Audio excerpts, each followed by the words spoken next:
Fairy Tale Friday. The Little Wart That Could. It started with a tribute band.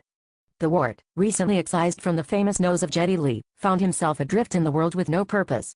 So he clung to the only thing he knew, Rush songs. They called themselves the Lost Parts. Another wart, recently sliced from Enrique Iglesias' face, brought a Latin flair on guitar. Stang's Nut was on bass, and tearing up the drums, with a passion and skill unmatched by any surgically removed chunk of skin, fat, or hair in the whole celebrity kingdom, was Mickey Rourke's entire original face. The Face, they called him, and his performances always brought down the house. With Geddy's wart on vocals, hitting those high notes, it seemed like success was within reach for the Lost Parts. Their standard playlist, Red Warchetta, Working Wart, La Bala Stangiato, brought them acclaim and fortune, and yes, sometimes, a series of nameless, faceless groupies would make the rounds. For the wart, it was a hollow victory. He remembered his days riding aloft on Geddy's nose, and sought out the one truly satisfying thing in life, the approval of his father.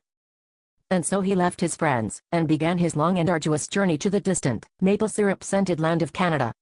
From a garage, he heard the voice of his father, and followed it. But all he found there were some guys fixing cars, with the sleeves cut off their t-shirts. "Have you seen my father, Geddy Lee?" he asked hopefully. One of the men answered, "Yea, I did see thy father, who performeth at the 30th anniversary concert, and lo, he did wail.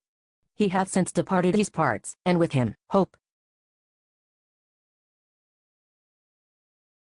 I'll never lose hope," said the wart, and continued traveling. After some time, he again heard the voice of his father, this time from a parking lot, amid strewn malls and bottles and ladies in blue eyeshadow, and he approached the man who held aloft the boombox from which his beloved patriarch could be heard.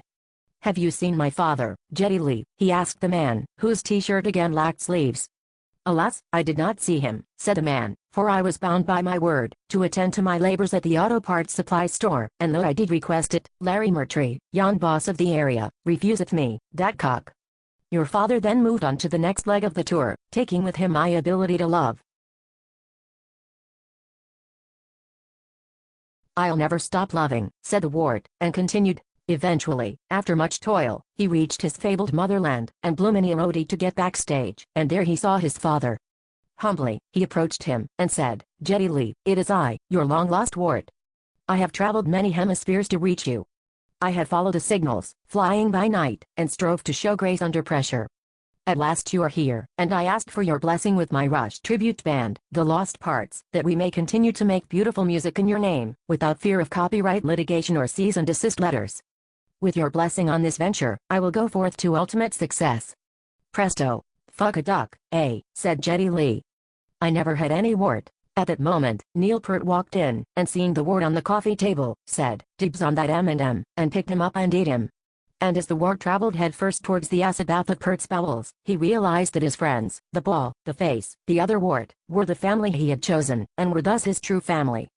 And he knew peace. But the Lost Parts broke up shortly afterwards due to creative differences. The end.